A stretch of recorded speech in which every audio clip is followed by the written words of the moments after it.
Major funding for KPBS Evening Edition has been made possible in part by Bill Howe Family of Companies, providing San Diego with plumbing, heating, air, restoration, and flood services for over 40 years. Call 1-800-BILL-HOWE or visit BillHowe.com. And by the Conrad Trebas Foundation, Darlene Marcos Shiley, and by the following.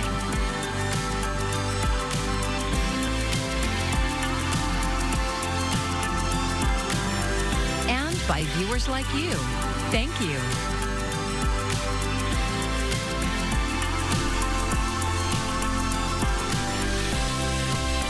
The U.S. Supreme Court is debating whether people who are born in the U.S. qualify as citizens. Thank you for joining us. I'm Maya Trabulsi, and we have coverage at the national and local level of today's hearing in Washington, rooted in President Donald Trump's push to limit birthright citizenship. It's part of his larger effort to remake America's immigration system. We start in our cross-border region. KPBS reporter Alexander Nguyen looks at what this case means for children of immigrants here in San Diego. It's clear that birthright citizenship is for everyone. Kathleen Dang was born in San Diego to Chinese-Vietnamese immigrant parents. Under current law, that makes her an American citizen. Her concern is what might happen if President Donald Trump prevails at the Supreme Court. There's definitely that worry of how this would impact the estimating millions of people and hundreds and thousands of families who have been coming to the United States for over 150 years. Would this be impacted all the way up our family tree? On his first day in office, Trump signed an executive order declaring that children born to parents who are in the United States unlawfully or temporarily are not U.S. citizens. University of San Diego School of Law Dean Robert Shapiro says the order upends the traditional understanding of who is a citizen, stemming from the 14th Amendment and the Supreme Court's ruling in United States v. Wong Kim Ark in 1898. That even though Wong was born in the state, because his parents did not have any kind of permanent status, that he was not a citizen. And the Supreme Court, with the language of the opinion, said that, oh, yes, he is a citizen. That case was settled nearly 130 years ago, but now it's being dragged into the present with some of the same arguments being made. He says there could be a lot of implications for children of immigrants. And what that's going to do to the feeling in this country for the children of immigrants and how secure they feel here and the uncertainty that might inject into their lives. Dang says that feeling is more acute in the Asian community, who have always been seen as the perpetual foreigners, despite some families haven't been here for more than 150 years. With the historic racism that he experienced at that time, we can't forget that, because unfortunately, there's still some societal and racist feelings present here for Asian Americans today. Another issue this case brings up is what happened to foundlings or to children whose parents were later found to be here temporarily or unlawfully. So trying to document and prove who was a citizen and was not a citizen would be a major issue under this executive order. An issue that was a concern for the justices at the Supreme Court today. Alexander Nguyen, KPBS News. President Donald Trump attended part of today's hearing. Karen Kafa continues our coverage with more from what happened inside the courtroom. U.S. Solicitor General John Sauer making the Trump administration's case to the U.S. Supreme Court that the 14th Amendment of the Constitution was intended to grant citizenship to the children of freed slaves, not immigrants in the country illegally. Unlike the newly freed slaves, those visitors lack direct and immediate allegiance to the United States. The case stemming from a challenge to Trump's executive order signed in January 2025, restricting the right of people born in the U.S. to be U.S. citizens. It's since been blocked by lower courts. Trump made an unprecedented appearance at the court, a first for a sitting U.S. president, but left during plaintiff arguments made by Cecilia Wang, National Legal Director of the American Civil Liberties Union, who laid out what's potentially at stake. Thousands of American babies will immediately lose their citizenship. And if you credit the government's theory, the citizenship of millions of Americans, past, present, and future, could be called into question. Chief Justice John Roberts pressed Sauer on what he described as quirky arguments, leaning on narrow exceptions to exclude a much larger group from birthright citizenship. And then you expand it to The whole class of illegal aliens are here in the country. I'm not quite sure how you can get to that big group from such tiny and sort of idiosyncratic examples. Justice Ketanji Brown Jackson expressed skepticism about the government's practical implementation. How does this work? Are you suggesting that when a baby is born, people have to have documents, present documents? Is this happening in the delivery room? Sauer said that parents would have the opportunity to dispute denials of their children's citizenship. In Washington, I'm Karen Kafa. Catholics gathered outside San Diego's federal courthouse this morning to reaffirm their commitment to accompany migrants inside. KPBS reporter Katie Hyson says that's despite what they describe as increased restrictions in recent weeks.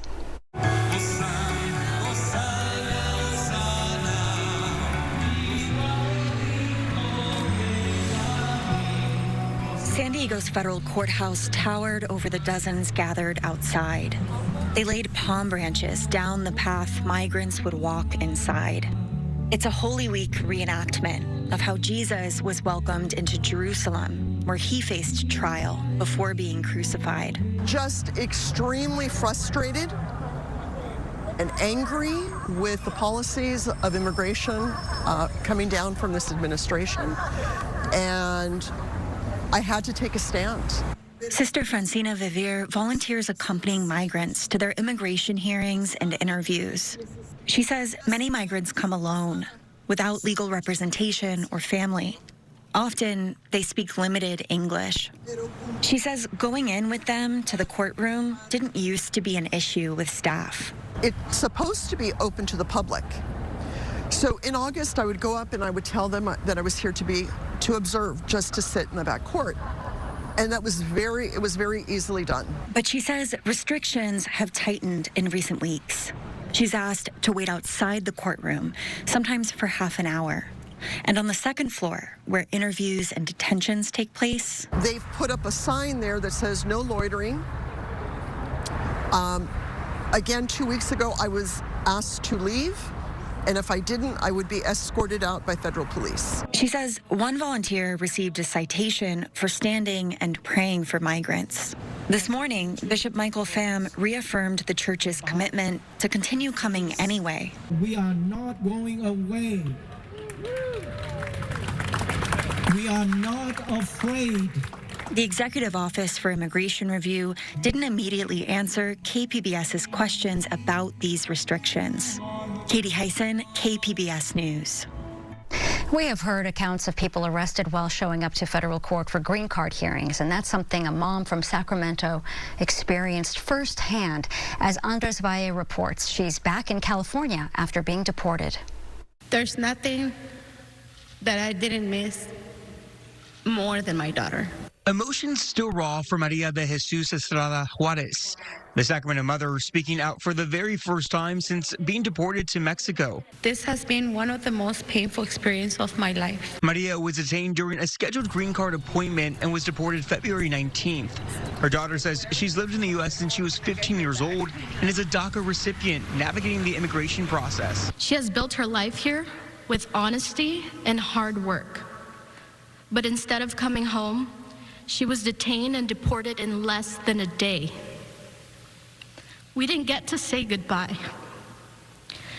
We didn't understand what was happening. Maria's lawyer calls her deportation unlawful, arguing that decision was based on a 1998 removal order that was never finalized. When we got the paperwork, not only was there this reinstatement order, but also you look at the 1998 expedited removal order and the supervisory box isn't checked. And the regulations are clear that if the supervisor doesn't review the document, it's not a final order. A lawsuit challenging her deportation was filed on March 10th. And on March 23rd, a court ordered that Maria be returned within 7 days. This is really a case where the law was not followed. It's not questionable.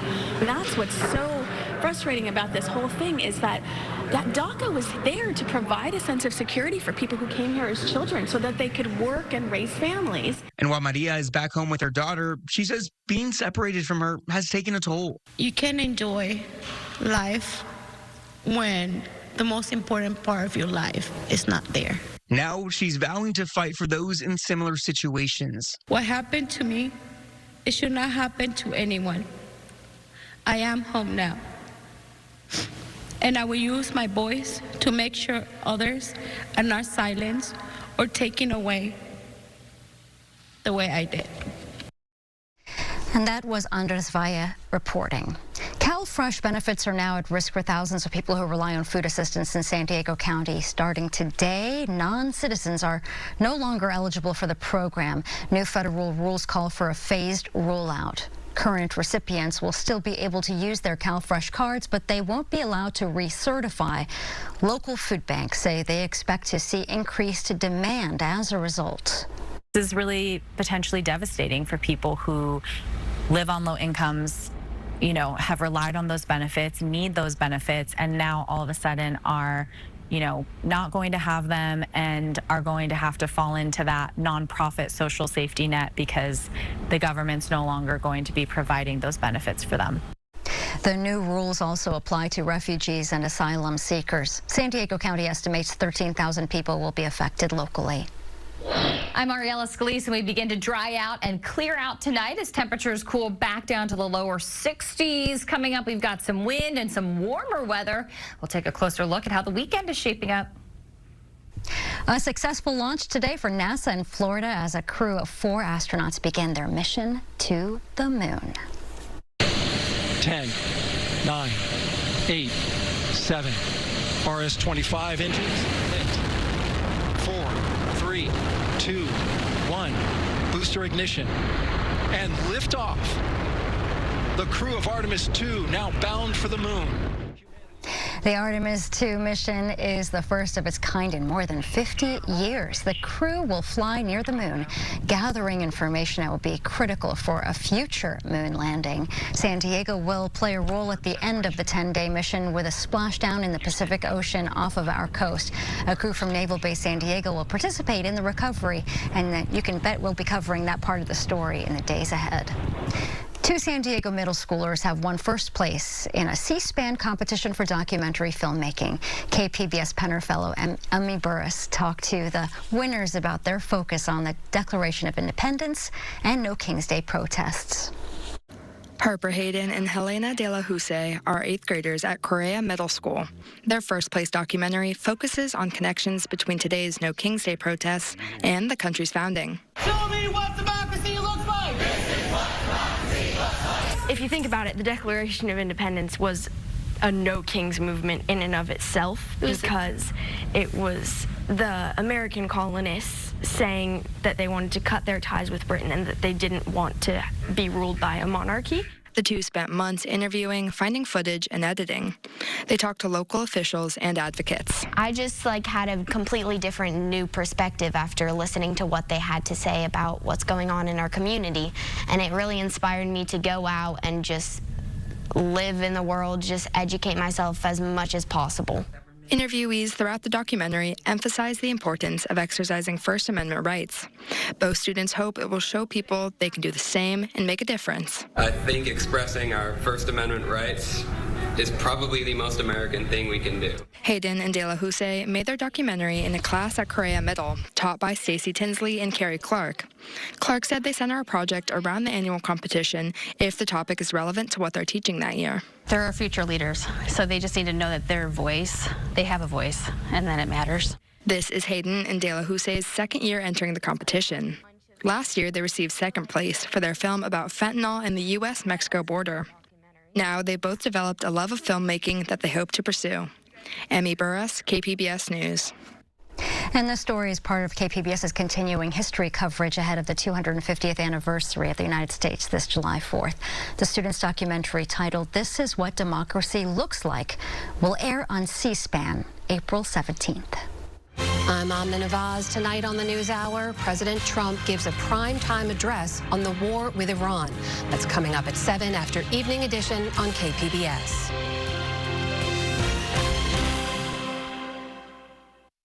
When you hear the word seal, you might think of the animals that we often see along San Diego's coastline. But put the word Navy in front of it and the meaning becomes human, a very special kind of human. For April's Museum a Month, KPBS reporter John Carroll takes us to a place that tells the story of some of the most elite members of the armed forces.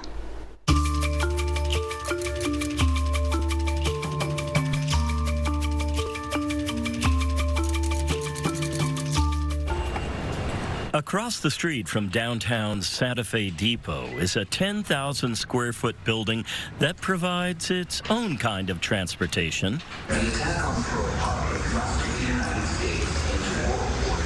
Inside these walls, visitors are transported into the formerly secretive world of the United States Navy's sea, air, and land teams, the SEALs.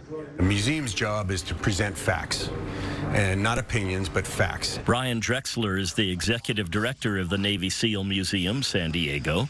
He's a retired captain and SEAL himself. When you look at naval special warfare and 80 years of rich, adaptive, innovative history and telling that story accurately, I do think is very important. 50 guys, finished with 12. One of the first things you see after entering this two-story museum is this, the SEAL Mindset, an immersive theater experience of the intense training that turns sailors into SEALs right here in Coronado.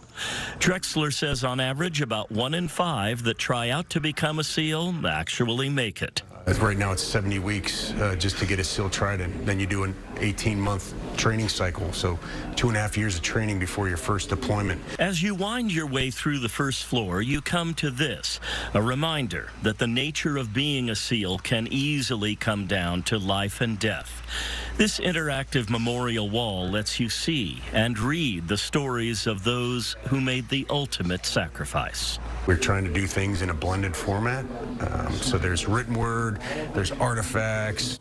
Lots of artifacts. Think equipment the SEALs use to accomplish their missions, high-powered weaponry, and equipment like diver propulsion devices, DPDs, and this SDV, a SEAL delivery vehicle that had to be brought in using a crane through a second-story window. All of this critical for clandestine underwater transport. As important as those are, you probably wouldn't call them high-tech.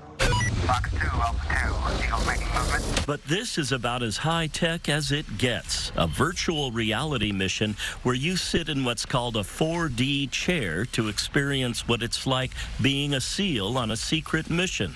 This one to rescue hostages on a tanker. I tried it, and it is definitely the next best thing to being there.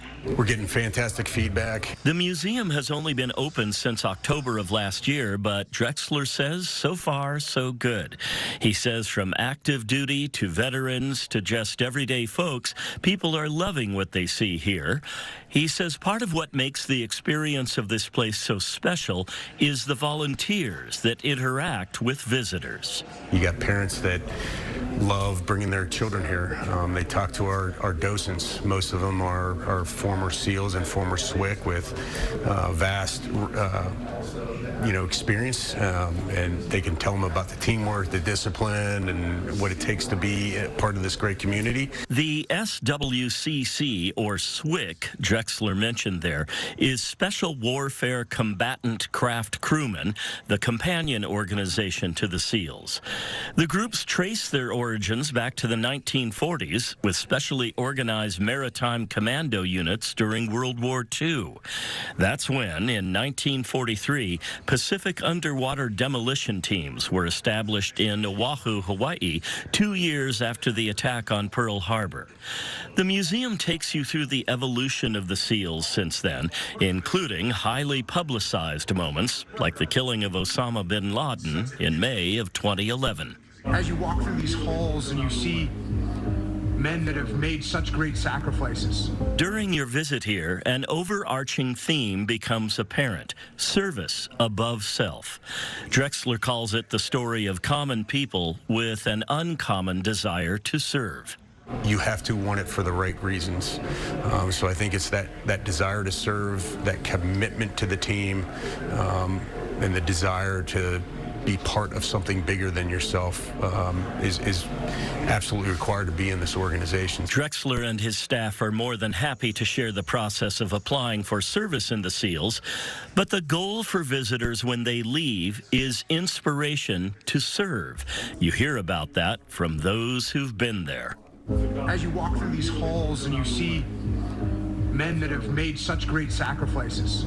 Those are more than just words coming off of a video screen. Right next to that screen is this one, where you can put those words into action. This screen gives different ideas for how you can be of service, ideas that go way beyond just the military. Hey, the SEALs are hiring if you want to join, but so is the Navy, the Army, the Marine Corps. And if that doesn't interest you, be a first responder, volunteer at an assisted living facility, mentor, start a neighborhood watch. So it's about serving something, being part of something that bigger than yourself. An uncommon message from a museum: come to learn about Navy SEALs, leave with a desire to make the world a better place. John Carroll, KPBS News.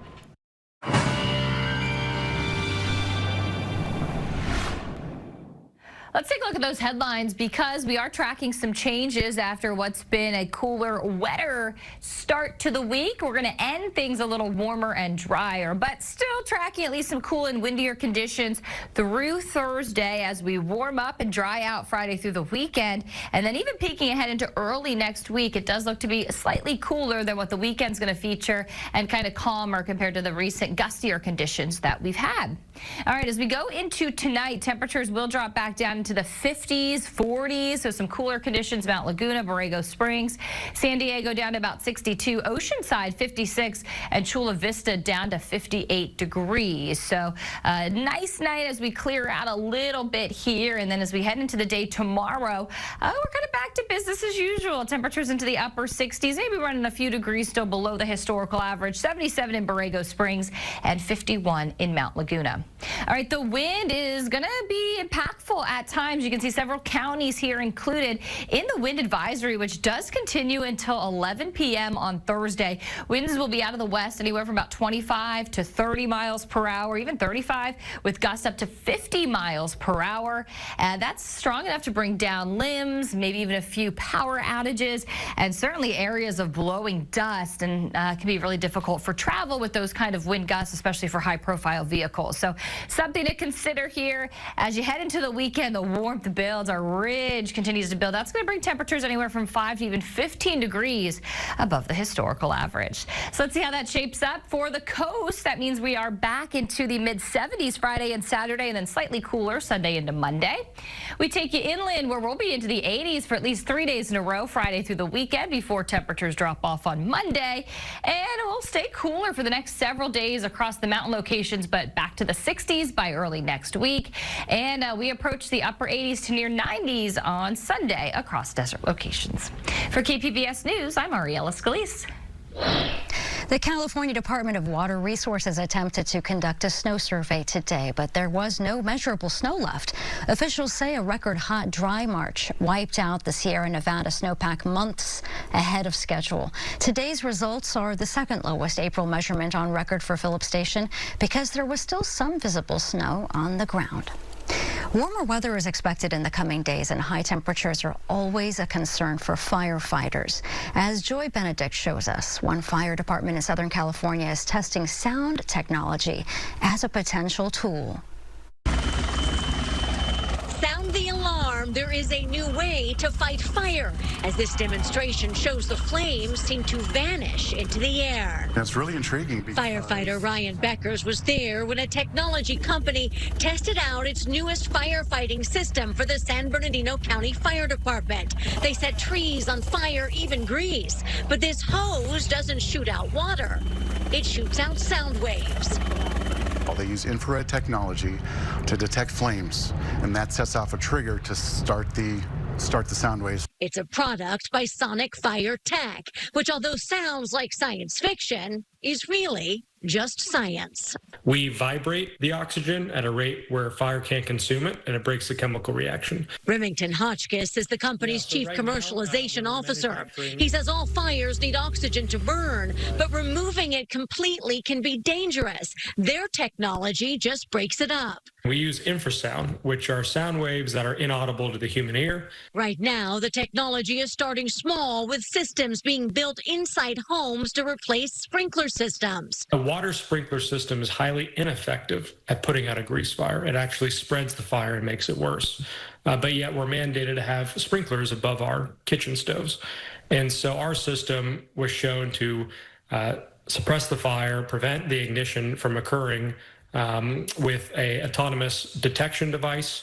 And doing it without wasting water or leaving water damage behind. But the hope is eventually this technology can be used on the outside of homes to prevent the spread of wildfires, or possibly by firefighters. I have 2 little kids, and the thought of putting water infrastructure in place means that we're robbing them of the opportunity to drink that water in the future. And although this company is just beginning to market its magic, it's something the San Bernardino County Fire Department is excited to see in use. If you keep a fire small because a fire was detected while it was small and put out right away, that's going to save money. That's going to help with insurance rates. A win for the department and homeowners, as we've seen too frequently how something small can easily spread to devastation. Well, that very interesting story was reported by Joy Benedict. This week, KPBS reported on a local audit of response time for San Diego fire rescue. You can find that story at kpbs.org and the KPBS YouTube page. And also, you can find our stories on our website, kpbs.org. Thanks for joining us. I'm Maya Trabulsi. Enjoy your evening. Major funding for KPBS Evening Edition has been made possible in part by Bill Howe Family of Companies, providing San Diego with plumbing, heating, air, restoration, and flood services for over 40 years. Call 1-800-BILL-HOWE or visit billhowe.com. And by the Conrad Prebys Foundation, Darlene Marco Shiley, and by the following.